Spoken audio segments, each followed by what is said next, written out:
Sejumlah proyek warisan Presiden ke-7 RI Joko Widodo banyak mendapat sorotan publik. Salah satunya kereta cepat Jakarta-Bandung Wush yang disorot karena besarnya beban utang dari proyek tersebut. Mensesnek Prasetyo Hadi menyebut pemerintah sedang mencari skema terbaik pembayaran utang termasuk meminta kelonggaran waktu. Sebagaimana pernah saya sampaikan juga kemarin di dalam ratas juga itu bagian dari salah satu yang dibicarakan. Pemerintah sedang mencari skema yang terbaik termasuk perhitungan-perhitungan angkanya, termasuk kemungkinan untuk kita bisa meminta kelonggaran dari sisi waktu pembayaran utang. Yang juga disorot publik adalah proyek Ibu Kota Nusantara IKN. Presiden Prabowo menetapkan Ibu Kota Nusantara menjadi ibu kota politik pada 2028. Namun surat kabar Inggris The Guardian menyoroti perkembangan pembangunan IKN dan menyebut IKN terancam jadi kota hantu. Namun Sekretaris Jenderal Projo Handoko mengaku optimistis pembangunan IKN menjadi ibu kota akan terlaksana sesuai dengan target. Ia menyebut IKN yang terancam menjadi kota hantu merupakan bagian dari perhatian dari publik.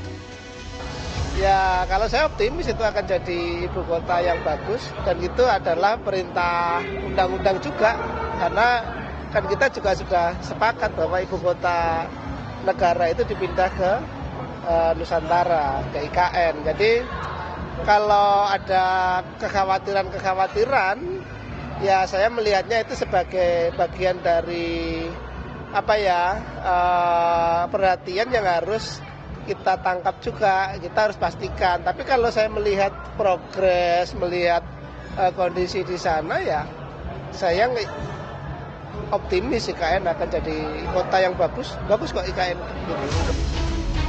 Direktur Kebijakan Celios Media Wahyudi Askar menyebut jika Presiden Prabowo meneruskan proyek IKN, maka negara akan menanggung beban keuangan yang besar. Media Wahyudi meminta pemerintah tegas memutuskan proyek IKN dilanjutkan atau tidak. Jadi sekarang opsinya adalah saya kira pemerintah harus duduk kembali dan kemudian harus tegas untuk menyatakan bahwa IKN ini mau dilanjutkan atau tidak. Jadi harus clear ya. Dan kalau memang Prabowo tidak ingin melanjutkan, lebih baik hentikan saja secara resmi, batalkan proyeknya dengan dasar rasional fiskal, dan audit seluruh belanja IKN tahap 1 dari awal ya. Pemerintah harus segera mengambil langkah cepat terkait proyek-proyek besar warisan Jokowi, agar keuangan negara bisa difokuskan pada proyek-proyek yang menyentuh langsung kebutuhan masyarakat. Tim Liputan Kompas TV. Hari ini, Saudara Menko Bidang Infrastruktur dan Pembangunan Kewilayahan Agus Harimurti Yudhoyono menghadap Presiden Prabowo di Istana Kepresidenan untuk membahas persoalan kereta cepat Wush. Selain masalah kereta cepat Wush, ada beberapa pembahasan isu, sekaligus meminta arahan dari Presiden Prabowo Subianto.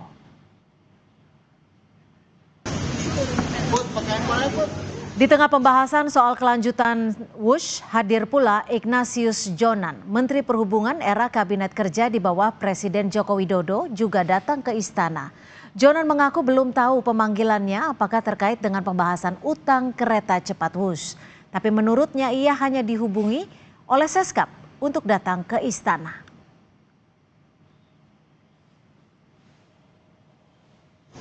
Diundang Pak Seskap itu? Iya. Apa undangannya Pak? Ya ngobrol aja. Mungkin fokusnya ada.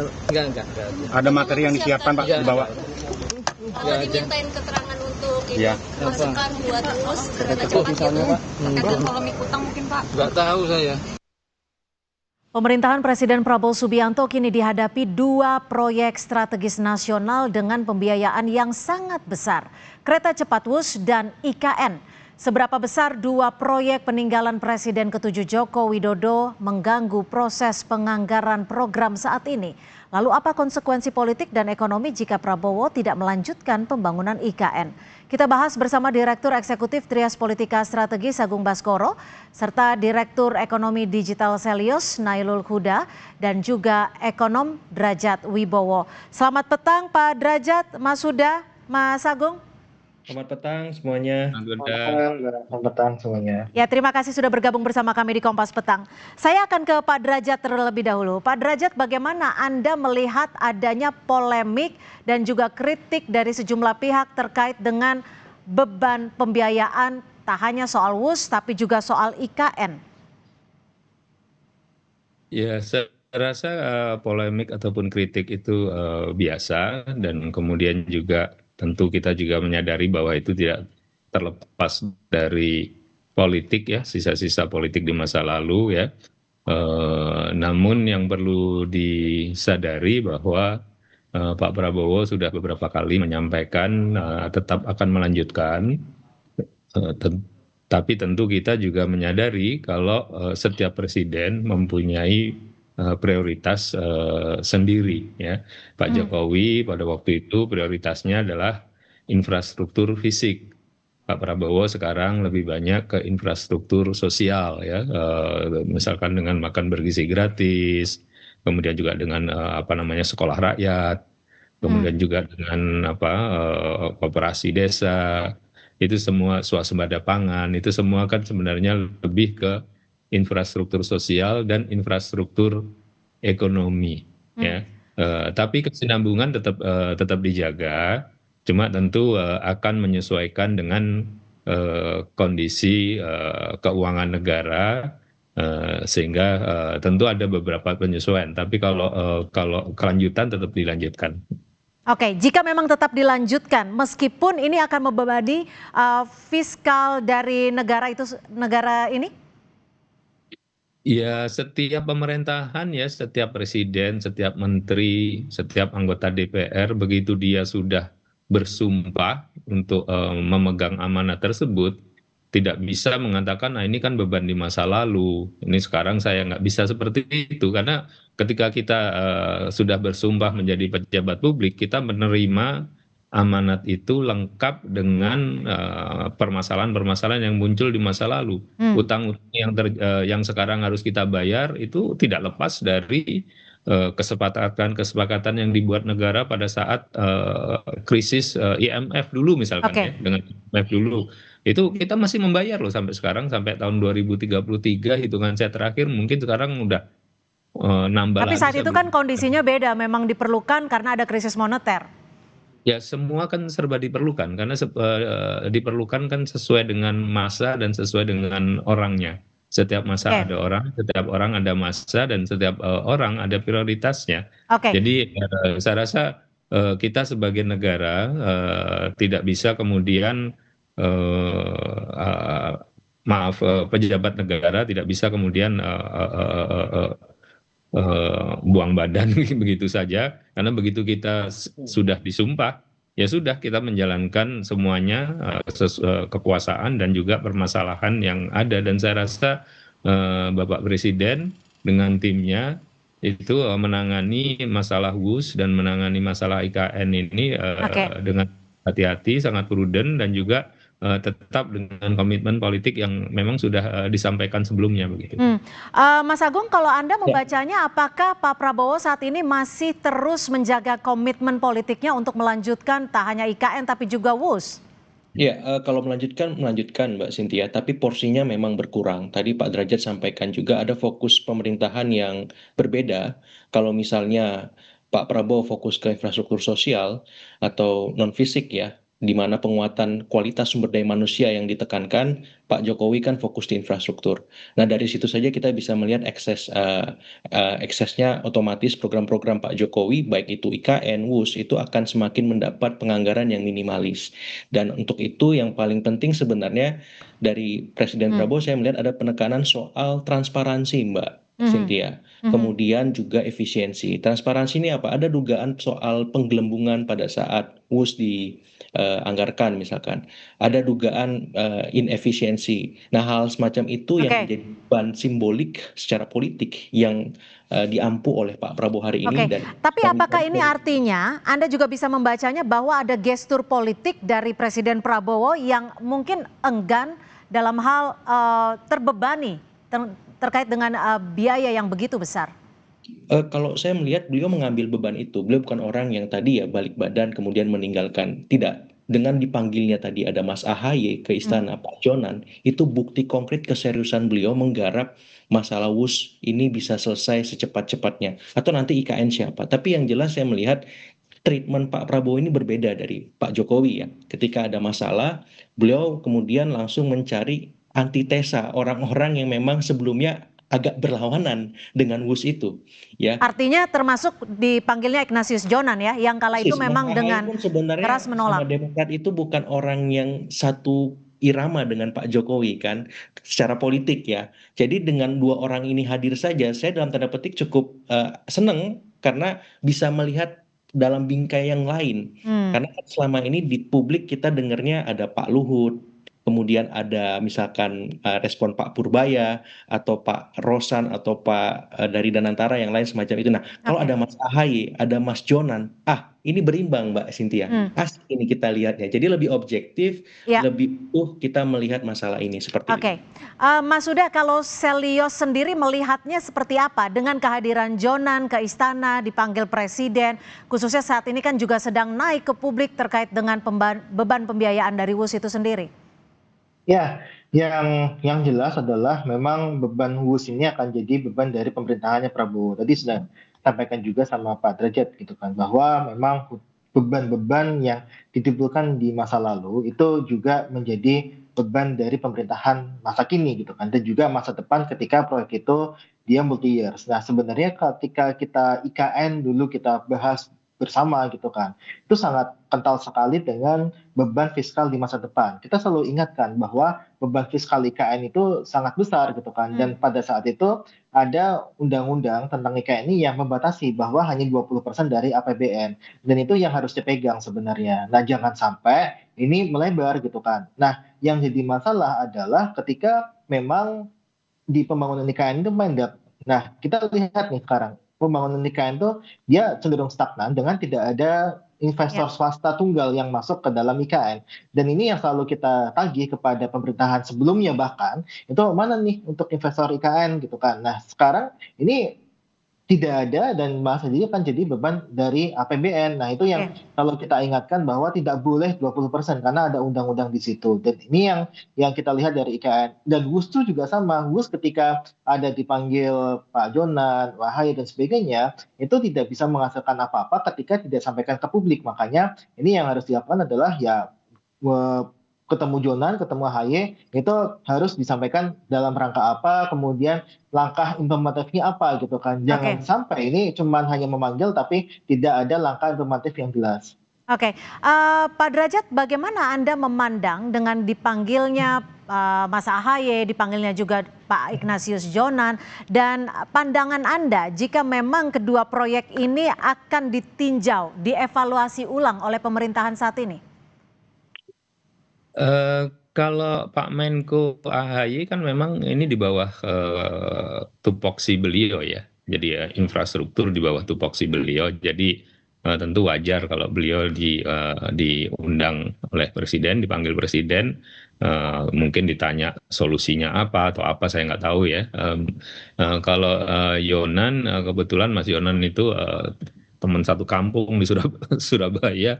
Emang dia dari dulu anti, dan saya masih ingat waktu itu saya kebetulan di BIN ya, pada saat proyek WUS ini berjalan dia masih menteri perhubungan. Ya memang kita menyadari ada pro kontra, kita menyadari ada berbagai pertimbangan, tapi ya pejabat negara ketika sebuah keputusan sudah dibuat ya tentu dijalankan dengan sesuai tata kelola yang baik dan juga setransparan mungkin gitu ya. Nah jadi saya rasa Bapak Presiden mungkin ingin mendengarkan semuanya, tapi kalau dari sisi politik ya secara politik tetap dilanjutkan, tentu dengan perhitungan-perhitungan atau konsep-konsep yang tersendiri. Saya sendiri termasuk salah satu yang diminta ikut merumuskan berbagai hal sebagai pemikir gitu memang ada beberapa solusi. Oke, dan salah tapi satunya kalau adalah- dengan Ignatius Jonan ini dipanggil, apakah artinya menurut Anda Pak Prabowo sendiri ingin melihat perspektif lain? Karena Pak Jonan adalah salah satu pihak yang kala itu dengan keras menentang proyek kereta cepat Jakarta-Bandung. Ya, tentu dugaan saya ini ya, dugaan saya mungkin beliau ingin mendengar alasan-alasan penolakan Mas Yonan waktu itu, kemudian juga hitungan-hitungannya. Karena begini, kita kalau hanya pada tahap normatif, itu solusi akan sulit ketemu karena pandangan pasti akan berbeda ya. Tapi ketika kita sudah masuk ke details, karena the devil is always in the details ya, juriknya itu kan dalam detailsnya. Ketika kita masuk di detail, masuk ke hitung angka-angkanya ya. Nah, di situ nanti baru akan bisa ketemu solusinya. Karena kalau dengan dengan normatif A, B, C tanpa ada price tag, kalau lagu kan ada lagu price tag, tanpa ada price tag susah kita nyari solusi. Tapi itu udah ada price tagnya, kita akan ketemu solusinya. Mas Agung, dari yang Anda lihat saat ini, sore hari ini, apa sebenarnya yang dibutuhkan Pak Prabowo dengan memanggil Ignatius Jonan? Iya, saya melihat memang beliau ingin cover both side, Mbak Cynthia ya. Jadi lihat sisi-sisi di mana kenapa WUS di masa beliau ditolak, kenapa tidak kemudian beliau terima, dan kita tahu juga setelah itu kan beliau akhirnya di reshuffle, tidak menyelesaikan menterinya karena sangat keras tantangannya dengan Pak Luhut waktu itu ya. Jadi saya kira ini hal yang penting dan dibutuhkan oleh Presiden untuk memutuskan apa skema terbaik menyikapi WUS ataupun hal lainnya. Nah, saya berharap Pak Jonan ini dilibatkan kembali juga oke, Mbak Cynthia. Supaya ini bisa beres, dan beliau sudah teruji di KAI membuat kereta api kita citranya luar biasa sangat baik, bahkan mungkin lebih baik dari negara-negara maju ya proses manajemen real kereta api kita. Dan saya berharap kalau Pak Jonan turun gunung lagi membenahi masalah perkereta apian, perhubungan dan seterusnya, saya sangat senang dan saya menunggu itu seperti itu, Mbak. Kalau dari Selyos, Mas Huda, ini pembiayaan IKN dan juga WUS ini sebenarnya bisa menggeser belanja publik tidak sih, yang seharusnya bisa lebih produktif, seperti yang tadi juga sempat dikatakan bahwa Pak Prabowo sebenarnya sekarang lagi melakukan pendekatan kepada rakyat terkait dengan sosialnya dari sisi sosial. Ya, kalau saya lihat sebenarnya kan ini kan prioritas Prabowo kan ada di 2 program ya, paling utama kan ada MBG, ada sekolah rakyat gitu kan. Kedua pos itu saya rasa akan susah digeser. Nah, ketika kita bicara tentang IKN, tentang WUS yang memang bukan merupakan prioritas dari Pak Presiden, maka yang akan digeser itu adalah pos-pos yang memang selama ini tidak jadi ataupun program-program yang jadi prioritas Prabowo. Misalkan seperti kalau kita lihat kemarin efisiensi untuk yang belanja untuk pedagang dinas dan sebagainya itu bisa digeser, ataupun yang kita khawatirkan itu adalah ada pergeseran-pergeseran yang dia sifatnya ke beban subsidi gitu kan. Dan ini kita khawatirkan sebenarnya karena bagaimanapun ya sebenarnya itu subsidi, bantuan dan sebagainya itu masih tetap diperlukan. Tapi kita khawatir ketika butuh dana yang cukup besar untuk PKN, untuk WUS, tapi mudah-mudahan enggak ya, itu bisa menggeser dari beban subsidi. Karena beberapa kali sebenarnya pemerintah Prabowo itu menyampaikan bahwa subsidi ini tidak tepat sasaran dan sebagainya. Oke, tapi kalau kita melihat flashback saat itu kan kita sudah dijanjikan tidak ada beban APBN. Ya, kalau itu kan memang janji pada saat itu, pada saat sekarang ataupun masa depan itu bisa berubah lagi. Karena kalau kita lihat kemarin Zulkifli Hasan pun itu juga sudah menyampaikan bahwa bantuan sosial, bantuan beras itu tidak menyidik. Yang ini menandakan sebenarnya sinyal-sinyal bahwa bisa jadi untuk beban-beban subsidi sosial itu bisa digeser untuk program-program yang menurut pemerintah sekarang itu lebih prioritas. Misalkan untuk IKN ataupun untuk WUS. Tapi mudah-mudahan kita enggak gitu ya. Di sini pun ada Pak Derajat juga, mungkin juga bisa sampaikan juga bahwa bantuan seperti bantuan langsung tunai dan juga beras itu berguna sekali untuk menjaga daya beli masyarakat yang saat ini sedang melemah. Baik, terima kasih Mas Nailul Huda dan juga Mas Agung Baskoro dari Direktur Eksekutif Trias Politika dan Ekonom Derajat Wibowo sudah berbagi perspektif di Kompas Petang sore hari ini. Terima kasih. Terima kasih.